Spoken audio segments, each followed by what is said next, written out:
diskonnya semester ini MM itu gede loh.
Mari belajar kebenaran Alkitab dengan konsep yang benar bersama konsep Cohen Serves People. Setiap Senin malam pukul 19.00 WIB, Anda dapat menyaksikan tayangan ini secara live di Facebook dan YouTube kami, Cohen Serves People. Jika ada pertanyaan, silakan komentar di kolom komentar yang tersedia. Mari bersama kami dalam acara diskusi Alkitab Live bersama konsep Cohen Serves People.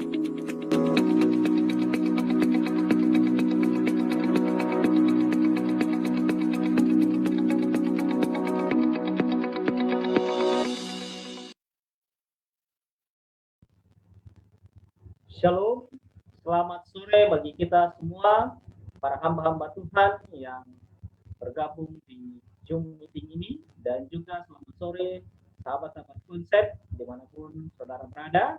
Kita berjumpa kembali dalam acara belajar Alkitab bersama dengan konsep. Pada saat ini dimajukan sedikit oleh karena kita sedang mengikuti KKRNet yang diselenggarakan oleh Uni Indonesia Kawasan Barat. Dan pada sore hari ini kita akan belajar firman Tuhan yang akan disampaikan oleh hamba Tuhan Pendeta Muda Jeremy Huta Julu, di mana pendeta ini melayani di daerah Kalimantan kawasan timur di jemaat Waldensia Bontang.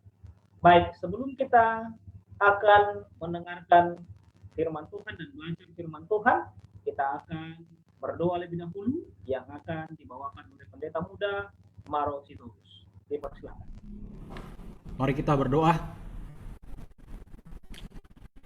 Ya Allah Bapa di surga, saat ini kami akan gunakan waktu untuk mempelajari kebenaran firman. Kami datang dengan kerendahan hati meminta pertolongan Tuhan agar hati kami dipenuhi oleh kuasa dari surga, agar materi yang akan disampaikan dapat kami pahami dengan baik. Dan juga Tuhan, secara khusus Pendeta Muda Jeremy yang akan berbicara, kiranya Engkau yang akan memakai dirinya agar segala yang ia sampaikan itu semua berasal dari Tuhan. Berkatilah jaringan yang kami gunakan, alat-alat yang kami gunakan berfungsi baik, sehingga kabar itu pun boleh tersampaikan dengan baik juga. Kami serahkan acara ini Tuhan ke dalam tangan-Mu. Inilah doa harapan kami, dalam nama Yesus kami berdoa. Amin. Amin. Baik, pada sore hari ini kita akan belajar masih dalam tema besar kita dalam bulan ini, pekabaran-pekabaran dari kitab Matius, dan judul firman yang akan dibawakan oleh Pendeta Muda Jeremy Huta Julu, apakah Matius 24 ayat 40 sampai 41 berbicara tentang secret rapture. Mari kita dengarkan dari hamba Tuhan Pendeta Jeremy Huta Julu. Dipersilahkan. Terima kasih banyak Pendeta Muda di Pasaribu yang telah berikan waktu ini bagi kami untuk membagikan pelajaran mengenai judul yang sudah disampaikan, apakah Matius 24 ayat 40 sampai 41 berbicara tentang secret rapture. Saya ingin menyapa sahabat-sahabat konsep dimanapun berada. Biarlah kita pada sore hari ini boleh sama-sama belajar. Demikian juga para hamba-hamba Tuhan yang ada di Zoom meeting, bahkan juga pembimbing kami, Pendeta Fardosi. Izinkan saya untuk share screen terlebih dahulu.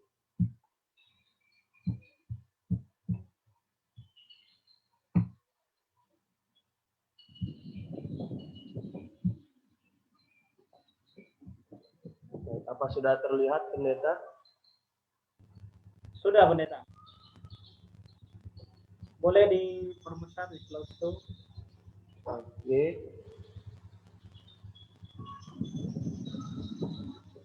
Sebentar, apa ini sudah jelas, Pendeta? Sudah, tapi sepertinya notes-nya kelihatan. Oke. Terima kasih. Oke ya. Oke, ini sudah bagus. Baik, terima kasih. Kita akan membahas bersama-sama satu topik dalam kitab Matius, salah satu bagian yang penting khususnya dengan tema besar ini, kedatangan Yesus Kristus 2 kali. Namun kita akan membahas salah satu ayat yang biasa dipakai atau dihubungkan kepada satu pemahaman yaitu secret rapture atau pengangkatan rahasia. Di mana ayat itu terdapat dalam Matius 24 ayat 40 dan 41. Nah, kami boleh bacakan di sini. Pada waktu itu, kalau ada 2 orang di ladang, yang seorang akan dibawa dan yang lain akan ditinggalkan. Kalau ada 2 orang perempuan sedang memutar batu kilangan, yang seorang akan dibawa dan yang lain akan ditinggalkan. Bila mana kita membaca ayat ini sekilas, maka terkesan akan ada satu dari dua yang hilang, yang dimana konteks pada ayat pasal 24 itu berkaitan tentang kedatangan Yesus kedua kali. Sehingga sering katakan, oh ini adalah pengangkatan yang secara tiba-tiba, secara rahasia dilakukan kepada orang Kristiani yang setia. Dimana latar belakangnya adalah dilandasi juga dalam 1 Tesalonika 4 ayat 17 dan satu ayat juga dalam 1 Tesalonika 3 ayat 13, di mana ajaran ini pertama kali diperkenalkan oleh seorang tokoh yang terkenal, John Nelson Darby. Beliau hidup di tahun 1800 sampai 1882. Dengan latar belakang pengajaran, mereka percaya ada yang disebut dengan dispensationalism, di mana pada sekitar 1800 sampai 1850-an beredar tentang banyak pelajaran tentang kedatangan Yesus yang kedua kali. Di mana salah satunya pun adalah pergerakan dari William Miller. Dan dari kelompok dispensationalism ini, mereka mempunyai pemahaman tentang kedatangan Yesus yang kedua kali adalah salah satunya yaitu pengangkatan yang tiba-tiba atau pengangkatan rahasia. Dituliskan oleh Bapak Thomas D. Ice. Oke, kita akan lihat dispensationalism itu ternyata mereka membagi kisah umat manusia dalam Alkitab kepada 7 era, yang banyak juga sebenarnya denominasi Kristen-Kristen lainnya membagi dalam beberapa era. Hanya inilah versi dari para dispensationalis, yaitu yang pertama ada innocence, conscience, human government, promise atau janji atau law, juga pemberian hukum kepada bangsa Israel, dan di tengah-tengahnya ada masa pelayanan Yesus dan gereja. Dan sebelum gereja masa untuk eranya gereja ini berakhir, akan terjadi di situ yang namanya rapture, pengangkatan, dan setelahnya akan ada kerajaan 1000 tahun. Di mana sebenarnya ini satu rentan waktu yang selalu ditemui dengan ada satu kegagalan dari umat manusia, dan Tuhan memberikan satu dispensasi ataupun satu jalan berikutnya supaya umat manusia tetap bisa menerima keselamatan daripada Tuhan. Dalam fase yang kelima tadi, dalam fase pemberian hukum di sini dijelaskan oleh seorang ahli bernama Gerhard Vandel, dikatakan bangsa Israel yang baginya dinubuatkan bahwa Mesias akan datang untuk membebaskan mereka. Nubuatan yang mana yang dimaksud? Itulah nubuatan dalam Daniel pasal yang ke-9 yang mengatakan bagimu ditetapkan 70 minggu. Bagi mereka, bagi kaum dispensasionalis, nubuatan ini berhenti ketika Yesus dibunuh sebagai Mesias. Orang Israel tidak menerima. Bagi mereka ketika itu bagi nubuatan bagi bangsa Israel berhenti dan dilanjutkan sementara oleh satu kelompok, yaitu gereja umat Kristiani. Namun bagi mereka nubuatan itu tetap harus terjadi, sehingga mereka berharap bahwa suatu saat nanti fase dari masa gereja ini selesai dan akan dilanjutkan kembali dengan fase bangsa Israel yang akan melanjutkan nubuatan dari 70 minggu dalam kitab Daniel tersebut. Dan fase gereja ini ditandai dengan pengangkatan secara rahasia, di mana inilah seperti kedatangan Yesus kedua kali bagi orang-orang di dalam fase gereja itu sendiri. Dan bila mana setelah pengangkatan rahasia itu terjadi, akan disusul dengan 7 tahun masa kesusahan. Dan di 7 tahun masa kesusahan ini, di mana bagi kebanyakan orang yang baca kitab Wahyu, di situ hanya akan dituliskan 7 malapetaka. Setelah dalam masa 7 tahun kesusahan ini, mereka percaya bahwa inilah menjadi satu waktu pertobatan bagi kaum bangsa Israel, dan mereka akan kembali berjaya dan dibebaskan, di mana mereka akan bersama-sama dengan Yesus berkerajaan selama 1000 tahun. Nah, kalau kita kembali kepada ayat yang tadi, Matius 24 ayat 40 dan 41. Ini seperti yang sudah tadi kita bacakan, kita mau baca kira-kira ayat ini di dalam konteks perikopnya dan konteks pasalnya, kira-kira seperti apa ayat ini berfungsi atau apa maknanya ketika itu diambil dari konteksnya. Yang pertama kita boleh lihat kata di bawah dalam bahasa Yunani yang tadi di sini, kalau ada dua orang, yang satu akan dibawa, yang seorang akan dibawa. Kata di bawah yang digunakan di situ adalah paralambano, yang dimana untuk menerima di dekat, yaitu berkaitan dengan seseorang. Seorang itu bisa jadi orang yang dikenal atau sangat intim dalam hubungan dan tindakan, atau menerima, mengambil bagi diri sendiri atau mengambil bagi orang lain. Nah, pertanyaannya ini kan mau dibawa, yang seorang dibawa, yang satu ditinggalkan. Mau dibawa kemana? Dan yang ditinggalkan itu maksudnya dia tetap di mana begitu. Mari kita coba perhatikan bersama konteks bacaannya. Matius 24 ayat 37. Sebab sebagaimana halnya pada zamanmu, demikian pula halnya kelak pada kedatangan Anak Manusia. Sebagaimana mereka pada zaman sebelum air bah itu makan dan minum, kawin dan mengawinkan sampai kepada hari Nuh masuk ke dalam bahtera, dan mereka tidak tahu akan sesuatu sebelum air bah itu datang dan melenyapkan mereka semua. Dalam bahasa Inggris, melenyapkan mereka semua ini khususnya di versi King James Version, dikatakan took them all away. Melenyapkan mereka semua. Demikian pula lah halnya kelak pada kedatangan Anak Manusia. Yang mana kata take atau took yang digunakan itu dalam bahasa Yunani adalah kata airo. Pada waktu itu ayat 40, kalau ada dua orang di ladang, yang seorang akan dibawa. The one shall be taken. Dalam bahasa Yunaninya tadi adalah para lamano. Dan yang lain akan ditinggalkan. Kalau dua orang perempuan sedang memutar batu bilangan, yang seorang akan dibawa dan yang lain akan ditinggalkan. Ayat 42 katakan, karena itu berjaga-jagalah sebab kamu tidak tahu pada hari mana Tuhanmu datang. Kalau kita lihat dalam ayat ini, di ayat 42 dan penekanannya di ayat 39 sebenarnya mereka tidak tahu, pada orang zaman itu mereka tidak tahu kapan air bah itu datang. Dan mau diambil juga bahwa kita tidak tahu kapan Yesus itu datang. Itu sebabnya perikop ini ditutup dengan peringatan di ayat 42, berjaga-jagalah sebab kamu tidak tahu pada hari mana Tuhanmu datang. Kita kembali bertanya, mau diambil kemana yang dibawa tadi? Ada dua kemungkinan.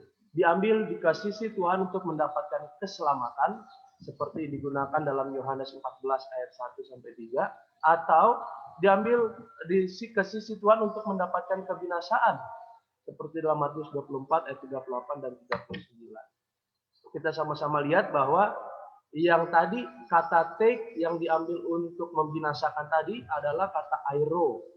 Berarti kita tahu airo digunakan untuk orang-orang yang dibinasakan pada saat air bah. Maka para lambano akan digunakan untuk mengambil orang-orang kepada sisi yang akan diselamatkan. Jadi dalam 40 dan 41 ayat itu kata dibawa adalah untuk dibawa kepada kelompok yang akan dibinasakan. Di dalam satu majalah Magazine Ministry dikutip di sini ada dari The Seventh-day Adventist Bible Commentary. Di sini dikatakan para lambano ini secara literal berarti mengambil ke sisi seseorang atau menerima seorang menjadi miliknya. Di sini ada beberapa contoh penggunaan dikasih tahu. Matius 17 ayat 1, Yesus membawa Petrus, Yakobus, dan Yohanes naik ke gunung tempat Yesus dimuliakan. Jadi para lambano digunakan menjadi ini kita ajak dia untuk menepi gitu ya, kurang lebih. Kolose 4 ayat 17 digunakan ketika pelayan Kristen menerima pelayanan dalam Tuhan. Jadi dia menerima tanggung jawab pelayanan itu sendiri. Dan namun sebaliknya kata tuk dalam Matius 24 tadi ayat 39 digunakan untuk membuang atau menghilangkan. Nah, di sini ada satu hal yang signifikan, penting. Orang yang dibawa dalam Matius 24 ayat 40 itu dibawa oleh malaikat yang mengumpulkan orang-orang pilihannya. Dan di sini merujuk kepada ayat 31. Ayat 31, mari kita coba buka, saya ada tampilkan. Matius 24 ayat 31, dan ia akan menyuruh keluar malaikat-malaikatnya dengan meniup sangkakala yang dahsyat bunyinya, dan mereka akan mengumpulkan orang-orang pilihannya dari keempat penjuru bumi, dari ujung langit yang satu ke ujung langit yang lain. Jadi kita dapat bahwa malaikat disuruh oleh Yesus untuk mengumpulkan. Untuk mengumpulkan, maka para malaikat perlu membawa atau perlu melakukan para lambano tadi, yaitu orang-orang pilihan yang adalah miliknya Yesus. Dengan tujuan adalah untuk mengumpulkan terlebih dahulu. Lalu bagaimana dengan secret rapture? Karena konsep secret rapture adalah katakan untuk mengangkat. Padahal ayat ini kita tahu dari bahasa aslinya tadi, kita sama-sama coba pelajari, memiliki arti untuk mengumpulkan, bukan untuk mengangkat. Jadi berdasarkan konteks bacaan, kata dibawa yang itu memiliki arti seorang itu akan dikumpulkan ke kelompok orang-orang pilihan. Dibawa bukan dalam arti harafiah literal sehingga satu kelompok harus berkumpul di satu tempat, namun dibawa dalam artian memiliki malaikat memisahkan untuk mengumpulkan orang-orang yang benar. Ini seperti apa maksudnya? Ada contoh-contoh perumpamaan di ayat-ayat berikutnya, yaitu hamba yang setia dan hamba yang jahat, gadis yang bijaksana dan gadis yang bodoh. Dan yang maknanya sama adalah perumpamaan lalang dan gandum, atau kambing dan domba dalam kisah Matius pasal 25. Jadi yang di sini kita perlu ingat bahwa konsep dibawa berbeda dengan konsep diangkat. Untuk mengenai kata diangkat dalam konteks pengangkatan di surga, itu ada dua ayat yang saya boleh bagikan. 1 Tesalonika 4 ayat 17. Sesudah itu kita yang hidup, yang masih tinggal akan diangkat bersama-sama dengan mereka menyosok di dalam awan, menyongsong Tuhan di angkasa. Inilah ayat yang mengatakan diangkat itu, rapture itu, diangkat, yaitu pada saat kedatangan Yesus kedua kali. Bukan yang secara rahasia yang disampaikan oleh yang menganut paham secret rapture. Dalam 2 Korintus 12 ayat 4, ia tiba-tiba diangkat. Harpazo, kata yang digunakan. Dari katanya sendiri pun sudah berbeda. Kata yang dibawa tadi adalah para lambano. Sedangkan kata diangkat adalah harpazo. Dan yang melakukan ini adalah Tuhan Yesus. Sedangkan yang melakukan para lambano tadi adalah malaikat. Sehingga kita bisa dapat, ternyata berbeda maksud diangkat dengan dibawa. Yaitu tadinya malaikat untuk disuruh Yesus untuk mengumpulkan orang-orang pilihannya, orang-orang yang benar. Dan ada salah satu ayat yang mendukung secret rapture, yaitu di 1 Tesalonika 3 ayat 13, yang menjelaskan, yang menuliskan, kiranya Dia menguatkan hatimu supaya tak bercacat dan kudus di hadapan Allah dan Bapa kita pada waktu kedatangan Yesus Tuhan kita dengan semua orang kudusnya. Ayat ini berbicara mengenai kedatangan Yesus yang kedua kali. Dikatakan ketika Yesus datang kali yang kedua, Ia akan datang dengan semua orang kudusnya. Dalam paham secret rapture, orang kudusnya yang datang bersama dengan Yesus ialah mereka mengerti bahwa itulah orang-orang yang telah diangkat terlebih dahulu, yang terjadi di Matius 24 ayat 40 dan 41. Karena yang tertulis dikatakan orang-orang kudusnya. Mereka berpikir bahwa siapa yang akan datang bersama dengan Yesus, tapi orang-orang kudus. Mereka akhirnya berkesimpulan itulah orang-orang yang diangkat terlebih dahulu secara rahasia. Lalu kita boleh sama-sama bertanya, sebenarnya bagaimanakah Alkitab menjelaskan tentang orang kudusnya itu? Penjelasan tentang orang kudusnya, katanya yang dalam bahasa Yunani-nya adalah hagios. Hagios, dan artinya kudus, mungkin fisik, secara fisik, murni, secara moral, tidak bercacat, atau secara keagamaan, secara upacara seremonial adalah orang yang suci. Yang kudus bisa seorang makhluk atau benda atau orang kudus. Yang mana kata ini bisa merujuk kepada benda, manusia ataupun malaikat, karena di situ juga ada dikatakan seorang makhluk yang bisa jadi bukan hanya manusia saja, tapi bisa malaikat juga. Penjelasan tentang di sini dikatakan ada seorang penulis John Paulin, dia membuat satu pembelajaran juga tentang ini, di mana kata yang digunakan oleh Paulus di 1 Tesalonika 3 ayat 13 mirip dengan kalimat terakhir yang di Zakaria 14 ayat 5 yang saya garis bawahi. Lalu Tuhan Allahku akan datang dan semua orang kudus bersama-sama Dia. Di mana dalam perjanjian lama, orang kudus yang dimaksud dapat dengan jelas dipahami bahwa itu merujuk kepada malaikat. Buktinya adalah di Ulangan 33 ayat 2, Daniel 7 ayat 10. Ayatnya seperti demikian. Berkatalah ia, Tuhan datang dari Sinai dan terbit kepada mereka dari Seir. Ia tampak bersinar dari pegunungan Paran dan datang dari tengah-tengah puluhan ribu orang kudus. Ada kata-kata ekspresi tengah-tengah puluhan ribu yang digunakan, the 10,000 of saints. Nah, kata 10,000 ini biasanya selalu berkaitan dengan malaikat. Misalnya seperti di dalam 7 ayat 10 juga dibilang 1,000 served him and 10,000 times 10,000 stood before him. Dan jumlah yang seperti itu biasanya di Alkitab hanya merujuk kepada malaikat. Sebaliknya dalam itu kan tadi kalau dalam perjanjian lama ayat-ayatnya menjelaskan seperti itu. Dalam perjanjian baru kata orang kudus itu maknanya telah bertambah, bukan hanya sekedar oh ini orang manusia yang benar atau malaikat, tapi adalah manusia yang kebenarannya berasal dari Yesus, orang-orang yang telah ditebus menurut Bapak John Paulin. Namun dalam 1 Tesalonika 3 ayat 13, Paulus merujuk kembali kepada pengertian yang terdapat dalam perjanjian lama, dan yang mengartikan orang kudusnya itu adalah malaikat yang berdiri di hadapan Allah. Dan merekalah malaikat-malaikat yang akan menemani Yesus pada saat kedatangannya kedua kali. Hal yang serupa dijelaskan dalam Seventh-day Adventist Bible Commentary, di mana di sini katakan pada umumnya, secara umum ini merujuk kepada anak-anak Tuhan yang telah ditebus. Itulah orang-orang kudus itu.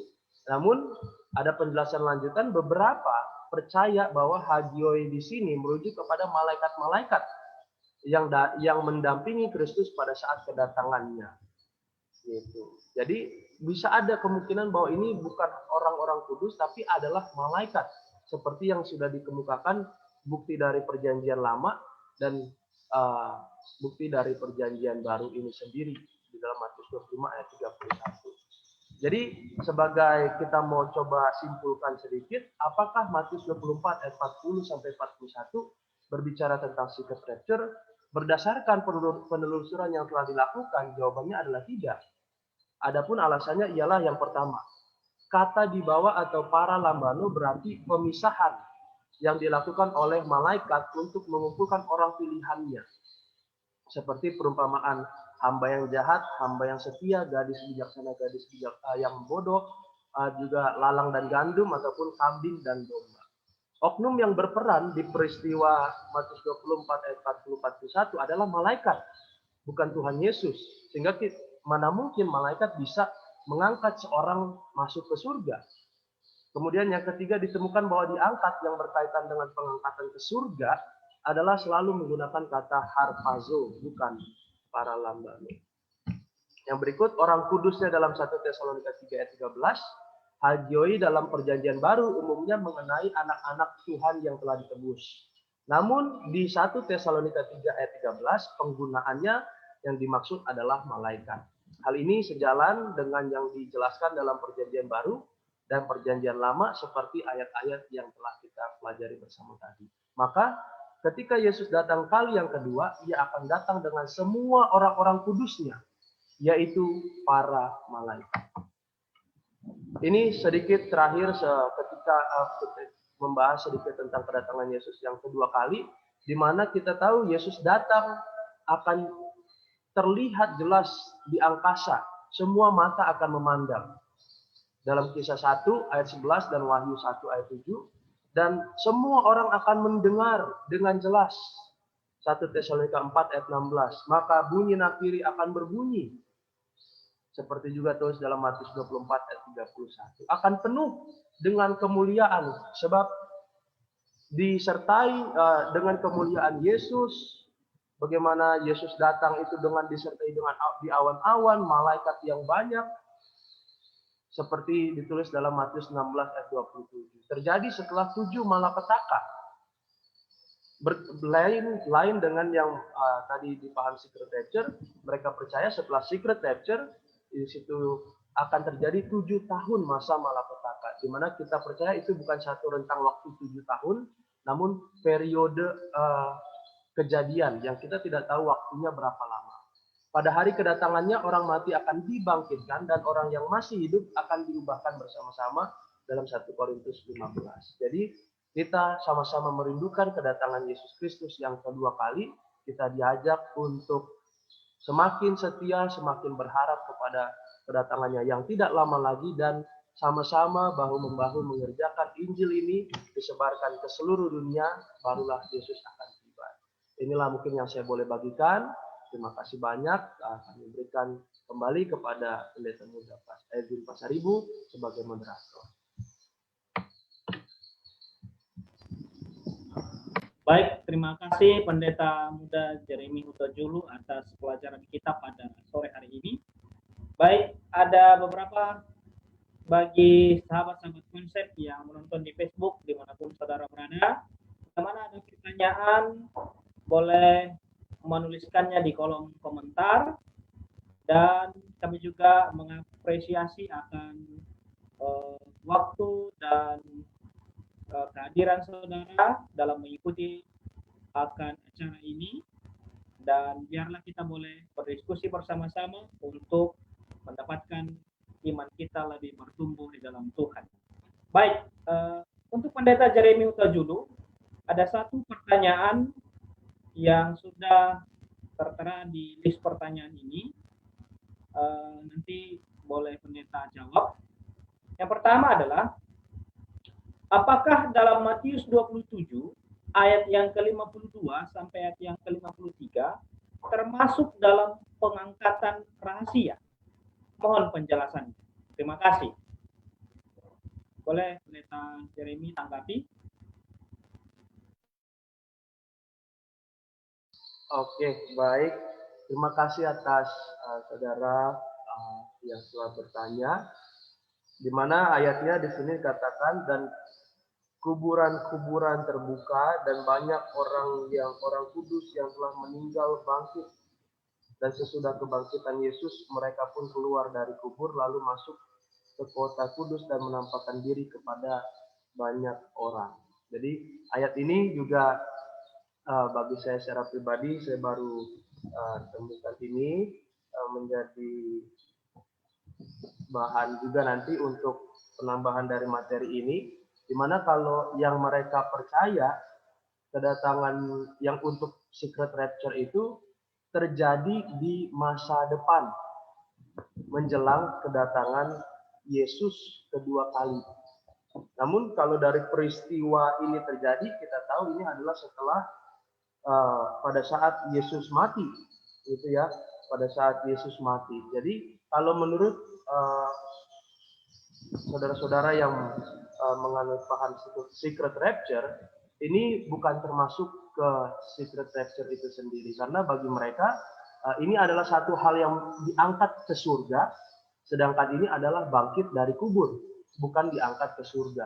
Dan waktunya pun terjadi ketika Yesus datang nanti, ketika Yesus akan datang kedua kali, di mana terjadi di masa depan, bukan pada saat Yesus masih ada. Walaupun Yesus sudah mati di sini, nanti Yesus akan tetap bangkit juga, nanti dia akan naik ke surga. Namun hal ini berbeda dengan yang dimaksud dengan yang secret rapture. Itu mungkin yang boleh saya sampaikan. Berbeda kenapa? Karena dia tidak diangkat, namun dia bangkit dari kubur, bukan diangkat ke surga.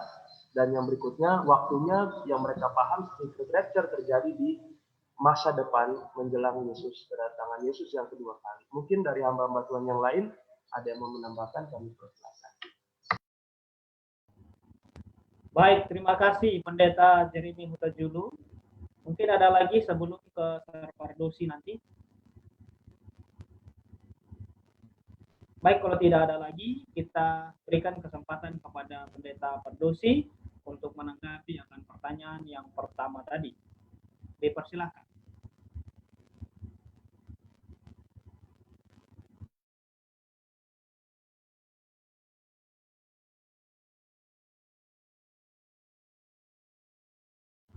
Di-unmute dulu, Sir. Baik, sudah terdengar suara saya? Sudah, Sir. Sudah terdengar? Oke, Sudah, baik. Sir. Oke. Terima kasih dan salam jumpa kembali kepada saudara-saudara, sahabat konsep, baik yang menyaksikan lewat Facebook dan YouTube, juga di ruang Zoom ini. Terima kasih atas pemaparan yang disampaikan oleh pemateri kita, Pendeta Muda Jeremy Hutajulu ya. Baik. Menyikapi pertanyaan ini ya, dalam Matius 27 ayat 52-53 kalau tidak salah ya. Ya. Oke. Apakah pengangkatan itu rahasia? Jawabnya tidak. Kenapa tidak? Ya karena dicatat sama Matius. Nah, itu aja menjawabnya. Ya. Kalau tidak dicatat sama Matius, maka itu menjadi sebuah rahasia karena tidak ada yang tahu. Tetapi karena dicatat sama Matius, ya tidak rahasia. Yang menjadi rahasia itu adalah nama-namanya. Tidak ada dicatat. Ya, nama-namanya tidak dicatat. Dan di Efesus pasal yang ke-8, Paulus menyatakan itu, bahwa waktu Yesus naik ke sorga, dia membawa tawanan-tawanan. Ya. Dengan Matius dan Paulus mencatatkan itu, berarti peristiwa Matius 27 itu, waktu Yesus naik ke sorga, dia juga membawa orang-orang yang dibangkitkan dari kematian waktu dia mati di kayu salib. Itu tidak rahasia lagi. Ya, makanya dicatat karena tidak rahasia. Ya. Matius kan tidak ada dalam peristiwa itu. Ya. Tetapi peristiwa itu diketahui orang. Makanya dicatat oleh apa? Oleh penulis Alkitab dan diulangi kembali oleh siapa? Oleh Paulus. Terima kasih. Baik, terima kasih, Sir Pardusi. Baik, untuk Pendeta Jeremy ada pertanyaan yang kedua di sini. Dikatakan demikian. Apakah ada pengangkatan seperti pembahasan ini? Dan apakah akan terjadi secara harafiah? Maksudnya, apakah akan terjadi secara harafiah? Pengangkatan rahasia. Terima kasih. Terima kasih Pendeta dan juga sahabat konsep yang telah bertanya.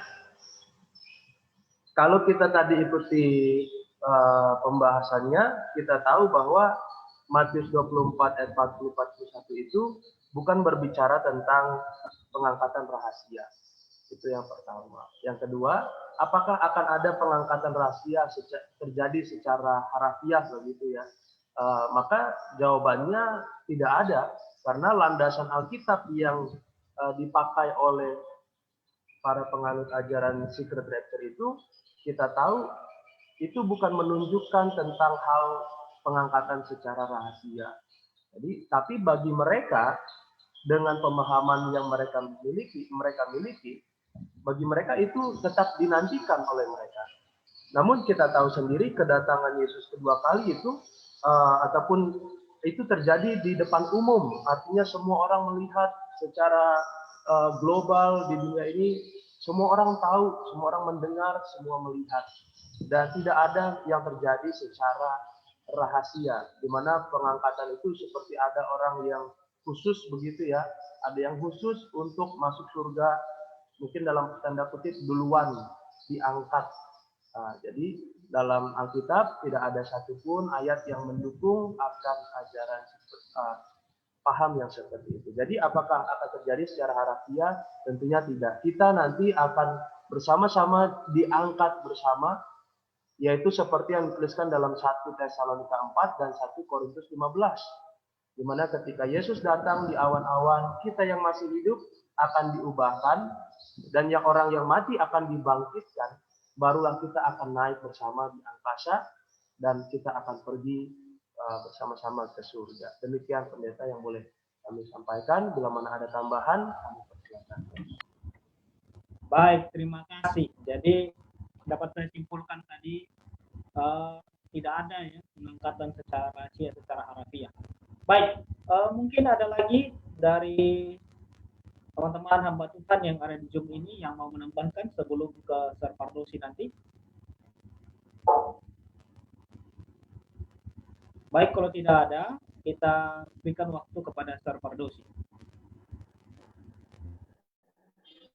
Baik, terima kasih ya. Jadi karena Matius 27 yang tadi dijelaskan pembicara kita itu disalah tafsirkan oleh mereka yang menerima pemahaman pengajaran tentang pengangkatan rahasia itu, ya karena disalah tafsirkan, ya mereka berharap itu terjadi kan. Bahkan sudah terjadi. Makanya ada berita orang hilang. Hilangnya itu jangan-jangan udah diangkat ke sorga gitu. Tapi setelah beberapa waktu kemudian ditemukan di dalam jurang. Ternyata bukan diangkat ke sorga, tapi dibunuh orang kan gitu. Jadi kan bingung. Ini diangkat ke sorga atau dibunuh orang? Ya kesimpulannya dibunuh orang. Kenapa? Karena di dalam tubuhnya itu ada tanda-tanda penganiayaan. Ya berarti kan dibunuh orang. Ya. Bukan dianiaya malaikat sorga kan gitu. Karena ini orang nggak layak masuk sorga, dibunuhlah sama malaikat. Kan tidak begitu. Jadi kalau dijawab apakah itu akan terjadi? Menurut Alkitab itu tidak akan terjadi. Karena memang tidak ada dasarnya di Alkitab. Ya, tidak ada dasarnya di Alkitab. Oke, ya mungkin ini menjadi isu yang menarik ya, karena di zaman modern ini banyak orang hilang ya katanya kan, ya banyak orang hilang ya. Ini hilangnya kemana orang-orang ini gitu ya? Ya dipakailah ini sebagai sebuah dasar untuk mendukung bahwa dia sudah diangkat kemana? Ke sorga. Ya. Ayat yang tadi disampaikan itu bahwa Yesus akan datang dengan orang-orang kudus itu, ayat itu juga dipakai untuk mendukung bahwa orang mati itu kalau benar langsung masuk sorga. Nah, nanti waktu turun, Yesus itu ditemani dengan orang-orang itu. Orang-orang yang mati yang langsung masuk apa? Masuk sorga. Ya. Di Alkitab dicatat bahwa Yesus tidak pernah ditemani manusia waktu dia datang. Termasuk Musa sekalipun. Setiap malaikat akan meniup apa? Sangkakala. Itu di buku Matius pasal 24. Tidak pernah dicatatkan Yesus datang ditemani malaikat dan manusia, lalu manusia itu juga meniup apa? Sangkakala, tidak ada. Ya, jadi untuk menambahkan bahwa orang-orang kudus itu memang murni malaikat. Tetapi penerjemahannya menjadi orang-orang kudus, yang sebenarnya bisa diterjemahkan sebagai makhluk-makhluk kudus. Ya, the saint itu bisa diterjemahkan makhluk-makhluk kudus. Nah, makhluk kudus itu kan bisa malaikat, bisa manusia, yang jelas bukan binatang. Binatang itu nggak ada yang kudus. Ya, mau halal, mau haram, binatang itu tidak ada istilahnya kudus. Jadi, the saint itu, hagios itu maskulin, ya, karena hagios itu kata kerja maskulin, ya itu adalah makhluk-makhluk kudus. Dan itu bisa merujuk kepada manusia. Paulus yang paling banyak gunakan itu, orang-orang kudus di jemaat Galatia, Efesus, dan sebagainya. Dan juga merujuk kepada apa? Malaikat. Ya. Terima kasih banyak. Oke, baik. Terima kasih Pendeta Pardosi. Baik, mungkin ada lagi dari teman-teman yang mau menambahkan atau yang mau bertanya sehubungan dengan pelajaran kita pada sore hari ini. Dipersilahkan.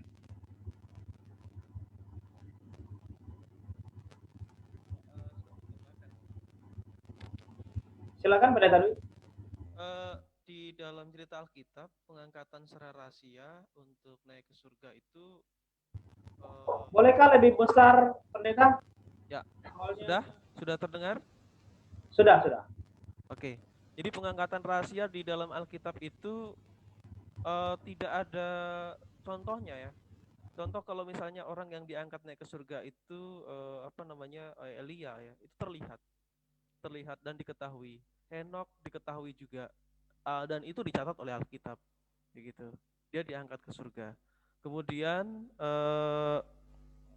Yesus juga naik ke surga, dia disaksikan oleh murid-muridnya, begitu. Jadi kalau misalnya ada tiba-tiba hilang dan sebagainya, ya itu tidak ada di dalam rekornya di dalam Alkitab. Jadi kalau misalnya kita mau menafsirkan itu sebagai pengangkatan rahasia, ya bukan rahasia. Ya, sebab pengangkatan sudah dijelaskan tadi tidak ada rahasianya dan itu tidak ada contohnya dalam Alkitab. Terima kasih. Baik, mungkin Terima saya kasih. sedikit tambahkan, pendeta. Ya, silakan. Ya, jadi ketika kami coba pelajari khususnya tentang kata harpazo tadi, pengangkatan, saya lihat ada beberapa kemunculan, salah satunya itu ketika ada siapa murid yang bersama dengan sida-sida Ethiopia ya, Filipus ya kalau tidak salah ya. Filipus itu kan tiba-tiba dia hilang ataupun pindah tempat begitu ya. Ternyata kata yang digunakan itu adalah kata harpazo juga.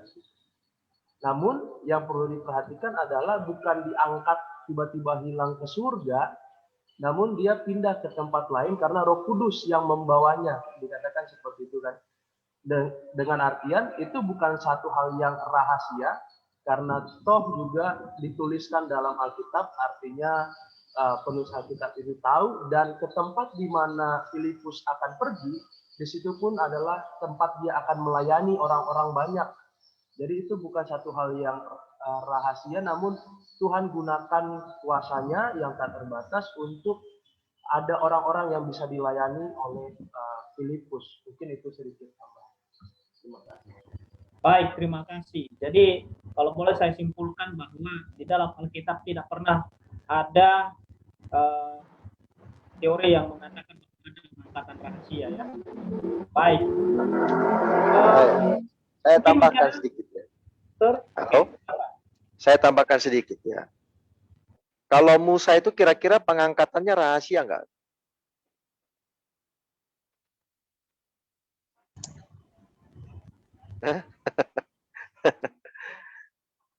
Bagi saya Musa itu pengangkatannya rahasia. Dikuburnya aja rahasia, nggak ada yang tahu, ya kan? Ya. Dan kita yakin Musa itu di sorga. Makanya Musa turun dengan Elia. Waktu Yesus di atas bumi kan. Berarti Musa itu kan di sorga. Lah terus Musa ini diangkat kan ke sorga. Cuman kapan diangkat, nggak ada yang tahu. Yang jelas ya nggak jauh dari dia mati. Kan gitu aja. Ya, tidak jauh dari kematiannya itu kan. Nah itu pun diangkat juga dia. Tapi nggak ada yang tahu. Nah, itu bagi saya rahasia juga itu. Walaupun dia diangkatnya setelah mati dan dibangkitkan. Nah, waktu dia bangkit kan berarti kan dia hidup. Tiba-tiba hilang lagi kan gitu ya. Betul nggak? Tiba-tiba dia hilang lagi gitu. Dan ternyata hilangnya itu dipindahkan kemana dia? Ke sorga ya. Jadi bagi saya ya, kalau saudara nggak setuju juga nggak apa-apa ya. Karena iman kita kan sama. Musa itu di sorga, itu aja persoalannya. Nah, tetapi bagi saya, Musa itu termasuk rahasia itu diangkatnya. Karena nggak ada yang lihat. Kalau ada yang lihat, itu bukan rahasia lagi. Pengangkatan Elia itu sebenarnya bukan rahasia. Tapi yang lihat cuma Elisa. Kenapa? Rumornya sudah beredar. Betul? Rumornya sudah beredar. Tetapi yang melihat cuma siapa? Cuma Elisa. Ya, itu kategorinya rahasia enggak? Ya bisa saja rahasia, karena yang lihat cuma satu. Ya, jadi seperti diam-diam, yang lihat cuma satu. Ya, Henok nggak ada ceritanya di Alkitab. Bagaimana prosesnya, apa ya, ada yang lihat atau enggak. Kalau Musa, emang nggak ada yang lihat sama sekali. Satu pun nggak ada yang lihat. Manusia ya.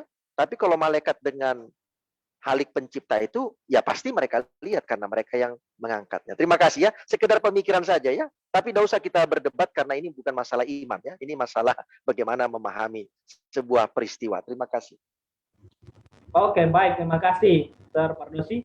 Baik, ada satu pertanyaan lagi untuk Pendeta Jeremy Huta-Julu. Apa yang terjadi di sorga pada kedatangan Yesus yang kedua kali ke bumi ini? Ini pertanyaannya, Pendeta. Boleh dijawab? Baik, terima kasih Pendeta. Dalam tadi pertanyaannya, apa yang terjadi di surga ketika Yesus datang kedua kali ke bumi gitu ya. Tentunya kita tahu di dalam Wahyu 8 ayat 1 dikatakan di situ, dan ketika anak domba itu membuka makra yang ketujuh, maka sunyi senyaplah di surga kira-kira setengah jam lamanya. Itu kurang lebih mungkin ayat yang bisa dipakai. Kemudian kita tahu ketika itu terjadi, yang dimaksud adalah Yesus turun ke bumi ini, turun ke dunia ini.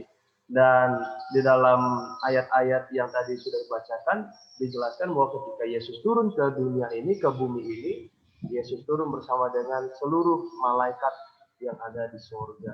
Ya, apa yang terjadi di surga, yaitu tadi ekspresi yang dikatakan, sunyi senyaplah surga. Maka sunyi senyaplah di surga, kira-kira setengah jam lamanya. Yang mana perhitungan setengah jam lamanya itu juga kita tahu bahwa terjadi kurang lebih 7 hari ya kalau tidak salah ya. Nah, mungkin itu yang bisa saya bagikan, kecuali ada silakan yang mau ditambahkan oleh Bapak-Bapak. Baik, terima kasih Pendeta Jeremy. Mungkin ada tambahan lagi dari teman-teman pendeta yang ada di Zoom ini.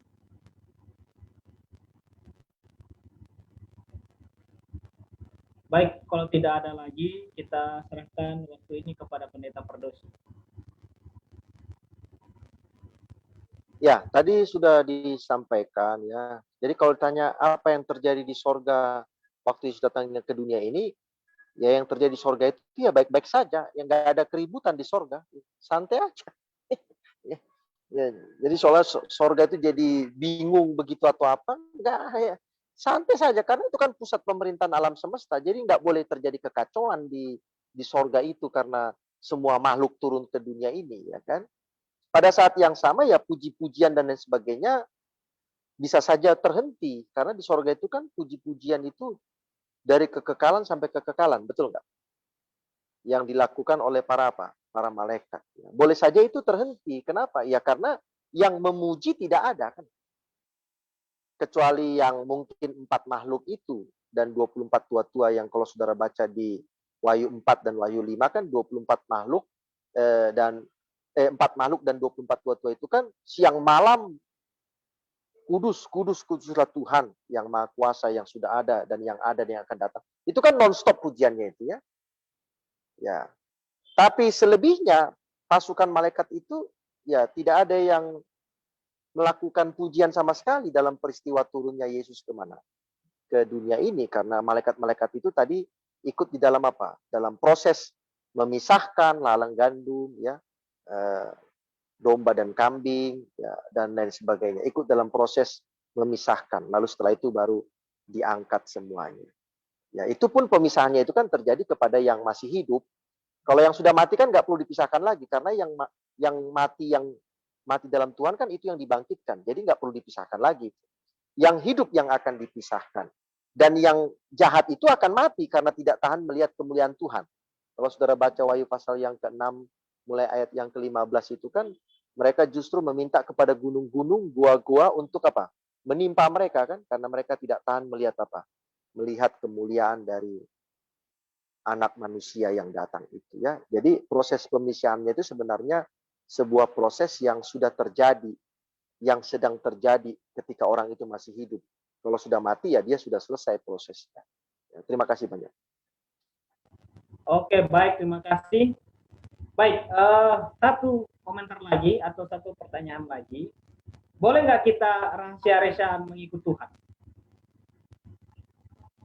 Menarik ini, Pendeta.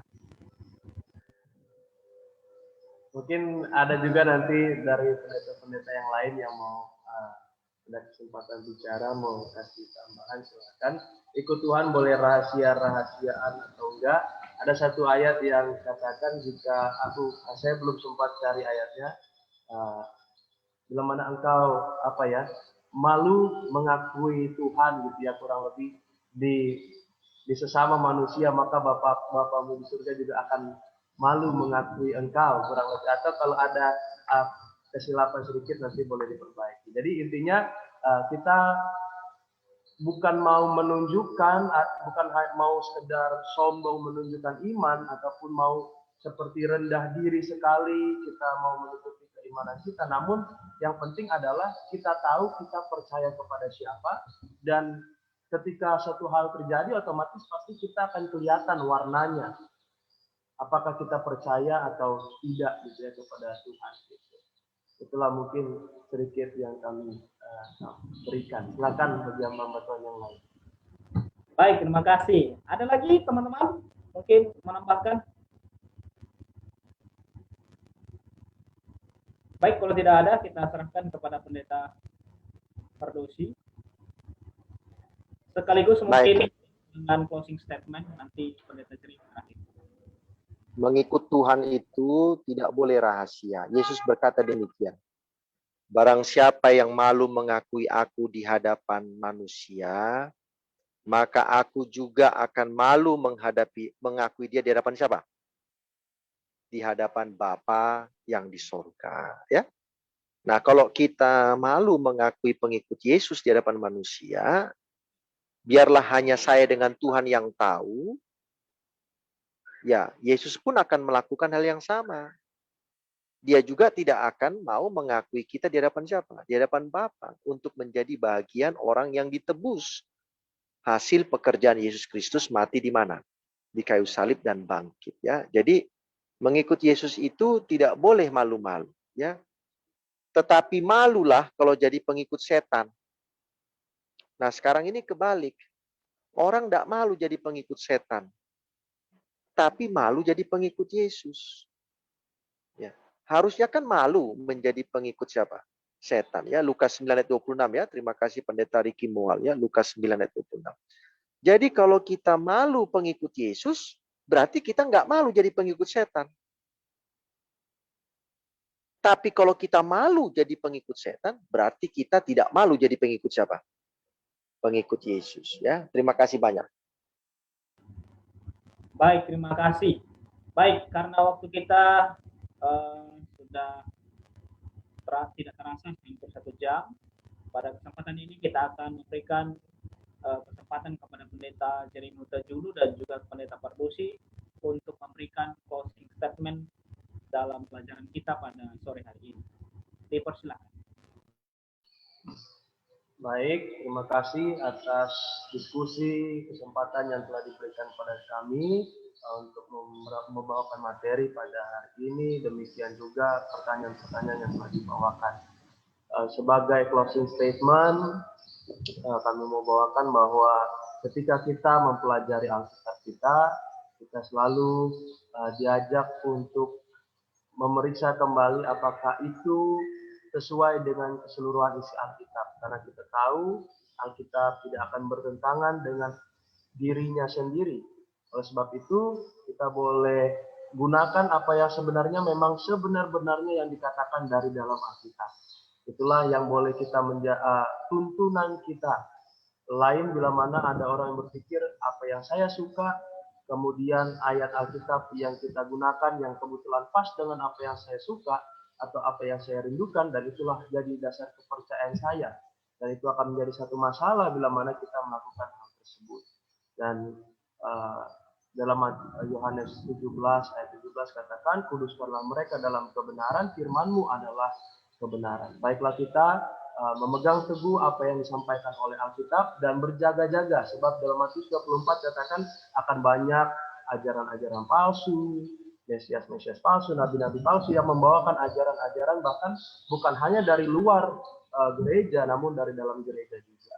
Ya, baiklah kita selalu berpegang teguh pada firman Tuhan, memeriksa kembali, selalu menguji apakah itu berasal dari Tuhan atau tidak. Terima kasih banyak, Tuhan memberkati. Baik, amin. Baik, kita serahkan kepada Pendeta Fardosi. Baik. Pengangkatan rahasia itu tidak ada dasarnya dalam Alkitab. Dalam konteks Matius 24. Yesus datang ke dunia ini 3 kali. Pertama sudah terjadi, itulah waktu dia lahir, mati, dan bangkit. Yang kedua, nanti bersama malaikat untuk memberikan hidup kekal kepada orang beriman yang mati, yang percaya dalam Yesus, diangkat ke sorga.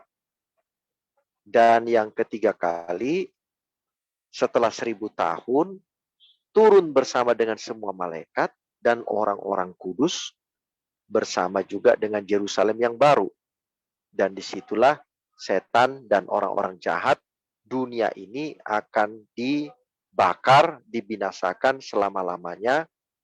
Dan setelah itu dunia yang sama, tetapi yang sudah dinetralisir dari dosa itu, akan menjadi tempat tinggal manusia kembali bersama dengan kealahan.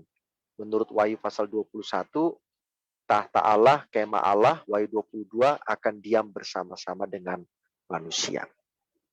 Jadi, tidak ada alasan atau dasar untuk membicarakan tentang pengangkatan rahasia manusia ke sorga. Selain dari peristiwa kedatangan Yesus yang kedua kali. Nah, oleh sebab itu, maka tadi dikatakan oleh pemateri kita, ketika kita belajar tentang ayat-ayat Alkitab, perlu kita memperhatikan tentang konsep atau konteks dari ayat tersebut di dalam pemikiran pemahaman Alkitab secara utuh dan menyeluruh, Kejadian sampai Wahyu. Tidak bisa hanya berdasarkan kepada 1 atau 2 ayat tertentu, tetapi harus secara utuh dan menyeluruh dan konsisten. Ya, salah satu rahasia belajar Alkitab itu adalah perlu konsisten. Jangan berubah-berubah polanya, dasarnya. Ya, ketika di pasal ini aturannya dirubah, ketika di pasal sana aturannya berubah lagi. Jadi tidak ada konsistensi dalam belajar Alkitab. Dan itulah yang menyebabkan terjadinya apa? Terjadinya ajaran-ajaran yang berbeda dari apa yang Alkitab katakan. Terima kasih banyak, Tuhan memberkati. Terima kasih. Baik, oleh karena waktu yang membatasi kita pada sore hari ini, kita akan tutup akan diskusi kita pada sore hari ini. Tetapi sebagai pemberitahuan bagi kita dan juga ajakan bagi kita semua sahabat-sahabat konsep dimanapun berada, pada tanggal 29 hari Senin yang akan datang, kita tidak akan ada belajar bersama, tetapi kita akan mengadakan KKR. Konsep akan mengadakan KKR dan itu dimulai pada tanggal 28 sampai tanggal 30 dan akan dimulai jam 7 malam dan Zoom akan dibuka pada jam 6.30 untuk 100 orang pertama yang akan masuk. Baik, itu saja menjadi pengumuman bagi kita dan juga menjadi ajakan bagi kita untuk boleh bergabung bersama-sama, belajar bersama-sama, dan bertumbuh bersama-sama di dalam Tuhan. Baik, untuk menutup acara kita pada sore hari ini, kita akan dipimpin oleh Pendeta Ricky Moal sebagai doa tutup. Dipersilakan. Baik, mari kita sama-sama berdoa. Ya Tuhan, Bapa kami yang ada di dalam kerajaan sorga, kami sangat bersyukur dan berterima kasih karena kebaikan kemurahan Tuhan, kami boleh menikmati diskusi Alkitab, pelajaran yang begitu baik, yang boleh memperkaya kami akan pengetahuan kebenaran dan membuat kami hidup dekat dan setia selalu kepada Tuhan. Kami berdoa kiranya Tuhan memberkati seluruh sahabat konsep yang menyaksikan dari media-media yang tersedia, biarlah kasih kemurahan Tuhan, berkat dari sorga selalu menjadi bagian mereka. Hamba-Mu juga berdoa untuk Pendeta Jeremy yang telah menyampaikan materi, demikian juga dengan Pendeta Fardosi, kiranya berkat yang datangnya daripada Tuhan, kebaikan, kemurahan, kesehatan, dan kekuatan, hikmat, kebijaksanaan, dan urapan Roh Kudus selalu menjadi bagian mereka dalam pelayanan dan tugas mereka masing-masing. Inilah doa dan harapan kami Tuhan, kami serahkan kehidupan kami dalam tangan-Mu, hanya di dalam nama Yesus Tuhan dan Juru Selamat kami sudah berdoa. Amin. Amin. Baik, sampai di sini acara kita. Tuhan memberkati kita. Sampai ketemu bulan depan.